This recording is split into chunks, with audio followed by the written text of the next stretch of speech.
కేటీఆర్ విమర్శించారు. దొంగ చేతికి తాళం ఇచ్చి రాష్ట్రానికి చిప్పవచ్చేలా చేసింది రాహుల్ గాంధీ అని ఆక్షేపించారు. ఎక్కడికి పోయినా దొంగలాగా చూస్తున్నారు అని రేవంత్ అంటున్నాడని, దొంగను దొంగలాగా కాకపోతే ఎట్లా చూస్తారని మండిపడ్డారు. డబ్బులతో అడ్డంగా దొరికిపోయిన వ్యక్తిని దొంగలాగే చూస్తారని ఎద్దేవా చేశారు కేటీఆర్.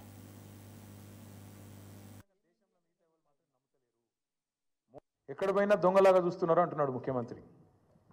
మరి దొంగను దొంగలెక్క కాకపోతే ఎట్లా చూస్తారు? దొంగను దొంగలెక్కనే చూస్తారు. నోట్ల కట్టలతో దొరికిపోయిన దొంగను ఖచ్చితంగా దొంగనే అంటారు, దొంగనే చూస్తారు. ఒక విశ్వసనీయత లేని ఓటుకు నోటు దొంగను కాంగ్రెస్ అనే ఒక ఎర్రి పార్టీ గుడ్డిగా నమ్మి సీఎం చేసింది, కానీ ఖచ్చితంగా దేశంలో మిగతా వాళ్ళు మాత్రం నమ్ముతలేరు. మోసగాళ్లను దొంగలను దొంగలే అంటారు ముఖ్యమంత్రి గారు.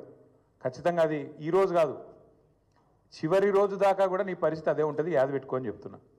తప్పు చేసింది దొంగ చేతికి తాళాలు ఇచ్చి కాంగ్రెస్ పార్టీ రాహుల్ గాంధీ గారు.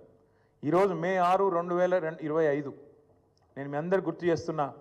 సరిగ్గా 3 సంవత్సరాల కిందట ఇదే రోజు మే 6, 2022 నాడు రాహుల్ గాంధీ గారు వరంగల్కి వచ్చినారు.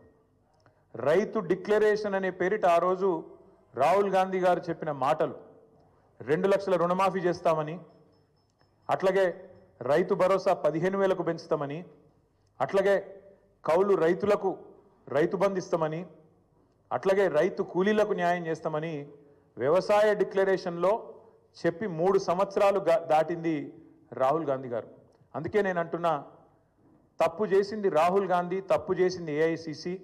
దొంగ చేతికి తాళం ఇచ్చి ఇవాళ తెలంగాణ చేతికి చిప్పవచ్చే పరిస్థితి చేసింది ఖచ్చితంగా ఆల్ ఇండియా కాంగ్రెస్ కమిటీ, ముఖ్యంగా దానికి బాధ్యుడు లీడర్ ఆఫ్ ఆపోజిషన్గా ఉన్న రాహుల్ గాంధీ గారు అని చెప్పి నేను చెప్తా ఉన్నాను. ఎక్కడ పోయినా దొంగలాగా చూస్తున్నారు అంటున్నారు.